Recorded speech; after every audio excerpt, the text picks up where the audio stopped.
In early August 2025, the United States deployed 2 nuclear-powered submarines to northern waters, including the Norwegian Sea and areas near the Arctic, just off Russia's strategic frontier. This maneuver was carried out quietly, with no public announcement and little diplomatic coordination with neighboring Arctic nations. It occurred only days after former Russian President Dmitry Medvedev issued a stark warning about the potential use of tactical nuclear weapons in what Russia deems existential scenarios. More than just timing, the real signal lay in posture.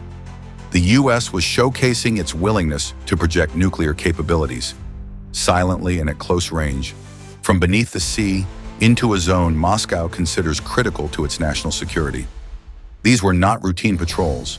These were deliberate moves, quiet but calculated.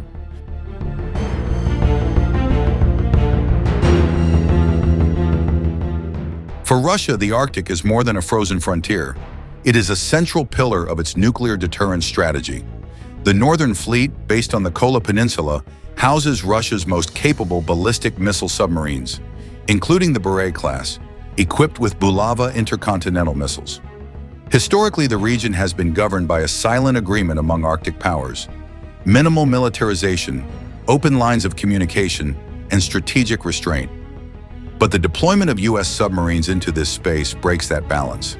It represents a quiet but forceful shift, a test of Russia's detection systems and of its willingness to respond.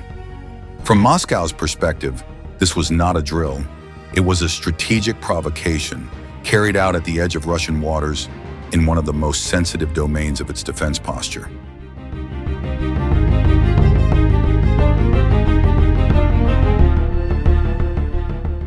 Russia's response was swift. Within a week of the U.S. deployment, Russia announced the commissioning of 2 new submarines, both immediately integrated into operational command. The first K-564 Perm is a Yasen-class nuclear-powered attack submarine. Equipped with Caliber cruise missiles and Zircon hypersonic missiles, it offers stealth, speed, and long-range strike capabilities, above and below the surface. The second Knyaz Pozharsky is a Borei-class strategic submarine. Armed with up to 16 intercontinental ballistic missiles, each capable of carrying multiple nuclear warheads, it reinforces Russia's second strike capability from under the sea. The close timing of these launches is no coincidence. They were a message. Russia is not just observing American movement. It is actively rebalancing the equation.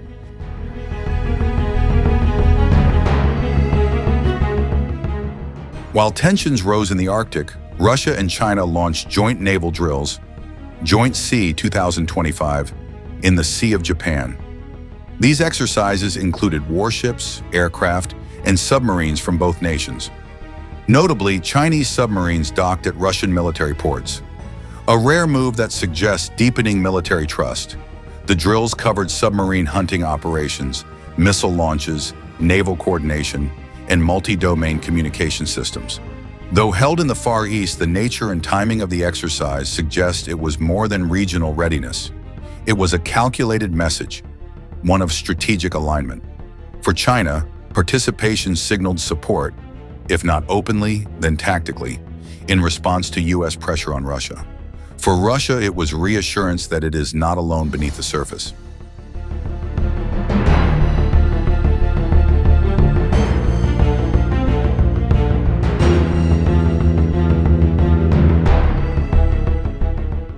With melting ice opening shipping routes and unlocking natural resources, the Arctic has become more than a frozen wasteland. It is now a geopolitical arena. The United States has increased military infrastructure in Alaska and expanded undersea cooperation with Norway and the United Kingdom. Russia continues to develop ice-class ports, over-the-horizon radar, and anti-ship missile systems across the Siberian North. China, though not an Arctic nation, calls itself a near-Arctic state and is investing in Russia's northern logistics routes and resource projects. The result is a multi-domain competition: military, economic, and strategic. The Arctic is no longer peripheral. It's a front line, where national interests are moving beneath the radar, beneath the ice, and beneath the surface of international discourse.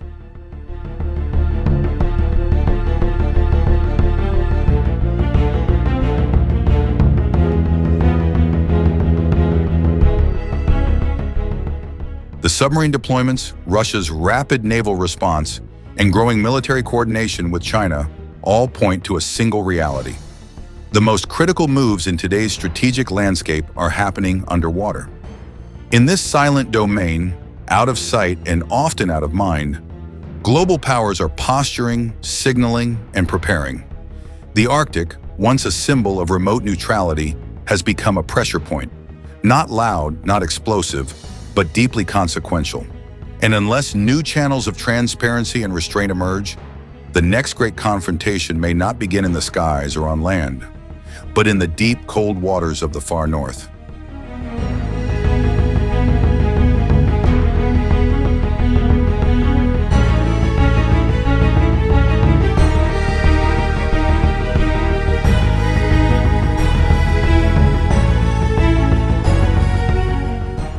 As the Arctic becomes increasingly militarized, what was once considered a frozen frontier is now a critical theater of strategic competition. The quiet deployment of U.S. nuclear submarines, Russia's swift and public response, and China's involvement through coordinated naval drills suggest more than just routine exercises. They reflect a recalibration of power dynamics beneath the ice. These moves are not just about deterrence, they are signals. Signals that each nation is prepared, not only to defend its interests, but to assert dominance in one of the most geopolitically sensitive zones on the planet. What we're witnessing may be the early formation of a new balance or imbalance of maritime power. In a world where open conflict is increasingly shadowed by cyber, economic, and underwater domains, the Arctic may be the stage for confrontation that remains silent until it no longer can. And so, as we continue to track these developments, the questions remain. Will this escalate into a Cold War 2.0 beneath the waves? Are these drills part of a coordinated deterrence strategy, or are they just the beginning of something deeper and potentially more dangerous? We encourage you to stay informed, stay critical, and don't accept any single narrative at face value. International security is a game of nuance, timing, and perception. And in the Arctic, those rules are being rewritten in real time. If you found this breakdown helpful, don't forget to like, share, and subscribe for more in-depth global analysis every week. Your attention helps keep this conversation alive, and we believe these are conversations worth having. Thanks for watching. We'll see you in the next episode.